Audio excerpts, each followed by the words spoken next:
Dr. Mheshimiwa Clayton Revocatus Chipando Baba Levo, atafuatiwa na Mheshimiwa Bonaventura Kiswaga na wengine niliowataja waendelee kujiandaa.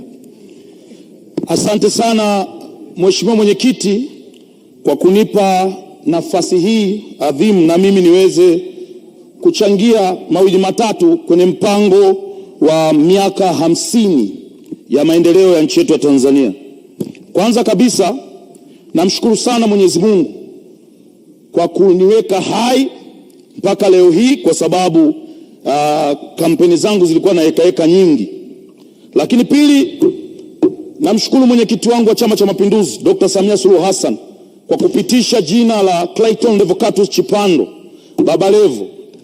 Watu wengi waliongea, lakini sasa hivi nadhani akikaa anaona raha, kwa sababu anaona mambo yanaendelea jimbo la Kigoma mjini. Lakini kingine, nawashukuru sana wananchi wa Kigoma mjini. Walipiga kura nyingi na walinipa moyo tangu nazindua kampeni katika jimbo la Kigoma mjini. Umati uliokuwa unanifuata nyuma ni wafuasi ambao walinionyesha wazi kwamba tunakupeleka bungeni. Na nataka niwaahidi kwa uwezo wangu na elimu yangu nilionayo, hii ndo ajira yangu kubwa ya mwisho, ubunge.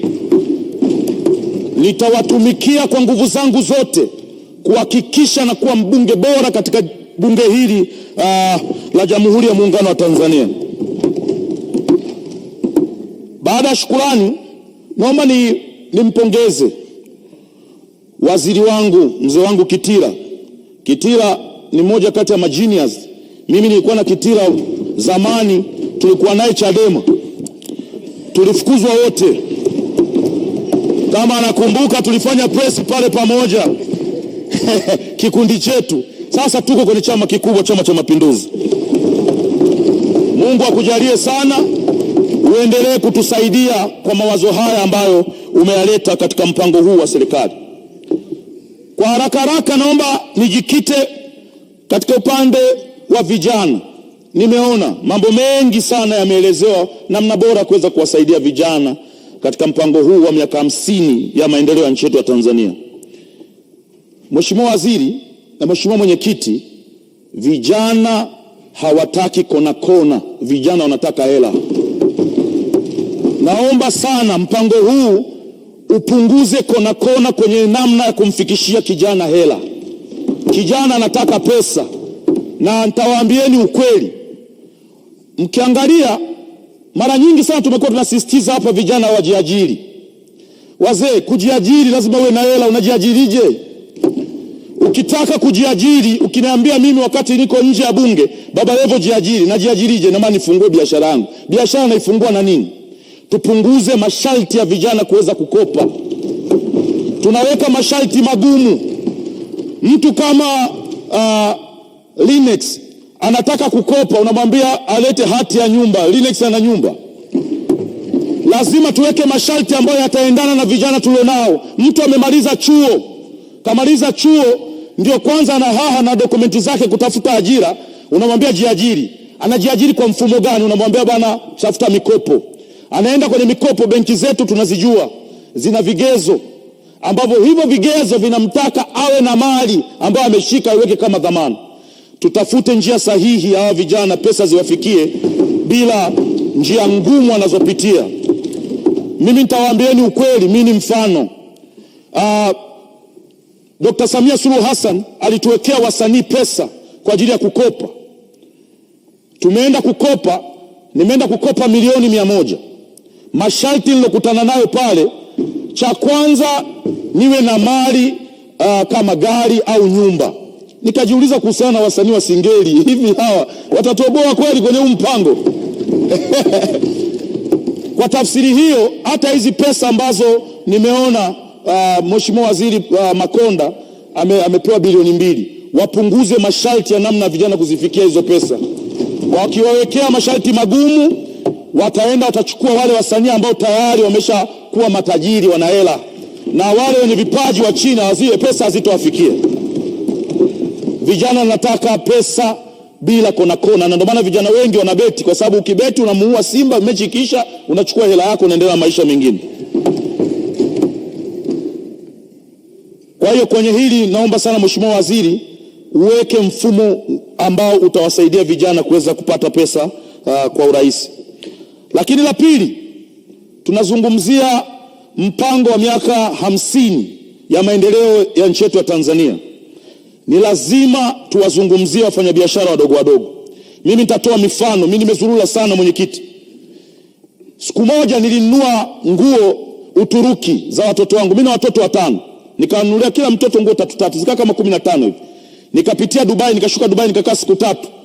Sikudaiwa wala sikuzuiliwa pale airport. Nilivyokuja na zile nguo nilivyoshuka nazo airport Tanzania, wakaniambia natakiwa nizilipie ushuru nguo za watoto wangu. Kwa lazima tutengeneze hii. Kanipa picha kwamba wafanyabiashara wadogo wadogo kuna namna ambavyo wanafinywa kiasi kwamba hata kile kidogo alichonacho kinaondoka. Mfanyabiashara na simu 2, simu 3, mwacheni apite. Kama kunaonekana kuna ugumu kufuta hizi kodi ndogo ndogo, si dhahabu zipo, tuuze tu. Tupunguze hizi kodi ndogo ndogo. Naomba sana Mheshimiwa Mwenyekiti yazingatiwe haya, kwa sababu kama tunawasaidia wawekezaji wakubwa, lazima tuwakumbuke na hawa wawekezaji wadogo wadogo. Kama mtu anaweza kwenda na simu 5 Dubai akapita bila kuulizwa chochote, kwa nini akipita nazo hapa kwetu inakuwa tatizo? Twendeni tukambane sokoni wakati anauza. Tupunguze mauzo ya keshi, tuweke katika mfumo. Watu watumie kadi, watumie hizi nani za kulipa kwa digital. Mtaiona hela. Mimi nimeenda China, mtu anauza bamia, anakupa ile Alipay, unaskani, hela inaingia moja kwa moja kwa serikali. Lakini kiuhalisia kwa mfumo huu wa kuwabana hawa wadogo wadogo, mtawabana, watakufa, mtatengeneza wakubwa, wakubwa watawanyonya wadogo. Naomba sana hilo nalo lizingatiwe. Na katika mpango huu Mzee Kitila nimeuangalia, nimeona kabisa sasa ni muda mwafaka wa kuitangaza bandari ya Kigoma kuwa ndio kitovu cha biashara kwa kanda ya Ziwa, kwa sababu sisi ndo tuko karibu na Kongo, na Kongo ndo nchi pekee yenye watu wengi katika ukanda wetu huu. Na Kongo bahati nzuri, tumepata bahati, sio wana matumbo mazuri, wanakula kila kitu ambacho tunakitoa Tanzania tunakipeleka kule. Kwa ipo namna ambayo tukiitumia Kigoma, ambayo iko connected na Burundi, iko connected na Kongo, iko connected na Zambia, kuna nafasi kubwa ya nchi yetu kutengeneza pesa nyingi ambazo zitakuja kusaidia kwenye miradi mingine tofauti tofauti. Lakini pia kuna bandari yetu ambayo sasa hivi iko inaboreshwa pale. Tunaomba sana mzee wangu Kitila waweke mitambo ya kisasa. Sasa hivi pale gari moja kushushwa mzigo, yani unaona wanahaha wale jamaa, utafikiri sio wanafanya kazi gani. Yani wanatumia forklift lakini wanakuwa kama makuli. Tunaomba mitambo ya kisasa iwekwe ili kufupisha muda wa kupakia na kupakua mizigo katika magari bandari ya Kigoma. Lakini lingine, yatengenezwe maghara ambayo yatakuwa na baridi ya kuweza kuhifadhi mizigo. Nataka niwaambieni ukweli, kuna baadhi ya mazao ambayo yanapatikana Kigoma katika nchi yetu ya Tanzania huwezi kulipata. Huwezi kupata mgebuka wewe. Nenda kokote upati mgebuka, lazima uje pale. Lakini pia tuna chikichi. Chikichi ndio zao pekee ambalo unaweza kulibadilisha kuwa chochote, na nitawaambieni hapa. Chikichi unaweza kubadilisha ikawa mawese, ukaibadilisha ikawa mafuta ambayo tunakuwa tunasema kolie, ukabadilisha lile ganda lake likawa meza. Ukibadilisha ule mfe wa ndani unaweza ukabadilisha ukawa sabuni. Ili ni zao moja. Waziri mkuu aliyepita mzee wangu mzee Majaliwa alikuja Kigoma katika kupambania hili zao, akasema kila mwananchi wa Kigoma mjini apande mchikichi kwenye nyumba yake nje. Hilo jambo halijatekelezeka kwa sababu hakuna kiwanda ambacho hawa watu wakishapanda hayo mazao kwenye manyumba yao watapeleka wapi? Tutengeneze kiwanda ambacho kitasaidia zao la chikichi liweze kuokoa uchumi wa nchi hii. Na wasihi sana, mmekuwa ni maneno mengi kuhusiana na chikichi. Tunajua Malaysia na Indonesia wamekuwa wakipambana kuhusiana na chikichi, na sasa hivi tunaona maendeleo walionayo. Na wasihi sana ndugu zangu, nyinyi ni wataalamu, mmesoma sana, tulibadilishe chikichi iwe kama watu wa Geita wanavyotumia dhahabu kwa ajili ya maendeleo ya mji wetu wa Kigoma. Lakini haya yote tutayasema Kama Kigoma hakuna miundombinu mizuri ni aibu. Mheshimiwa Waziri, na najua Mheshimiwa Waziri Mkuu anaenda kesho Kigoma kwenye miaka 49 Chama cha Mapinduzi, wakati anatua na ndege apige jicho chini, wakati ndege imeshuka kidogo, aone vumbi iliyotapakaa katika mji wa Kigoma mjini. Ni aibu kuita Kigoma mjini wakati 85% ni barabara za vumbi. Ni aibu. Kwa nini mnatufanyia hivi? Kwa sababu kiuhalisia kabisa, sisi mkitutumia kama kitovu, hii nchi itapunguza tozo nyingi sana za ajabu ajabu mtaani, kwa sababu tutaleta pesa. Hizo pesa zitasababisha mpunguze tozo nyingi. TRA tozo alizonazo, mfanyabiashara akilipa tozo zote anafilisika. Hata Baresa kama atalipa zote kwa pamoja atafilisika. Kwa ni lazima tuwe na vyanzo ambavyo vitasaidia kuwapunguzia mzigo wafanyabiashara. Nisaidieni Kigoma, tuwasaidie kupunguza gap lililopo katika bajeti zetu katika nchi yetu ya Tanzania. Tutengenezeni barabara. Nashukuru sana Dr. Samia Suluhu Hassan, mawaziri ambao amewaleta sasa hivi ni mawaziri shupavu, wana spidi ya kutosha.